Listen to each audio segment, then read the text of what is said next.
அனைவருக்கும் வணக்கம். இந்த ஆலப்புழா பீச்ல இருந்து போட் ஹவுஸ்ல இருந்து ஒரே ஒரு கதை ஒண்ணு சொல்ல விரும்புறேன். அதாவது ஒரு 5 வயசு குழந்தை அவங்க அம்மா கிட்ட போய், அம்மா வாழ்க்கையில எதுமா ரொம்ப பெருசு அப்படின்னு கேட்டுட்டான். வாழ்க்கையில ரொம்ப பெருசு எது அப்படின்னா எப்பயுமே மகிழ்ச்சியா இருக்கிறது தான் அப்படின்னு சொன்னோன்னே அந்த குழந்தை அந்த மகிழ்ச்சி அவங்க அம்மா கிட்ட காமிச்சிட்டு கிளம்பிட்டான். இதே குழந்தை நாள் ஸ்கூலுக்கு போகுது.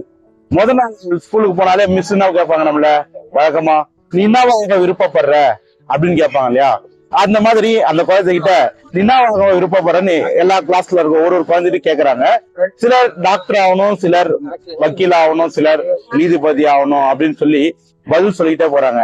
அப்ப இந்த குழந்தைகிட்ட வரும்போது இந்த குழந்தை சொல்லிச்சா, நான் வாழ்க்கையில நான் மகிழ்ச்சியா இருக்க போறேன் அப்படின்னு சொல்லிச்சான். அப்போ மிஸ் கேட்டாங்களா, எல்லாம் சிரிச்சுட்டாங்களாம். உனக்கு கேள்வி புரியலன்னு நினைக்கிறேன், நீ வாழ்க்கையில என்னவா ஆக விரும்புற அப்படின்னு சொல்லி திரும்ப கேட்கும்போது, மேம் உங்களுக்கு வாழ்க்கையோட பதில் புரியலன்னு நினைக்கிறேன், மகிழ்ச்சியா இருக்க போறேன் அப்படின்னு சொல்லி அந்த குழந்தை சொல்லிச்சான். ஆமாங்க, மகிழ்ச்சியா இல்லாத டாக்டரு சுகமாக்க முடியுமா?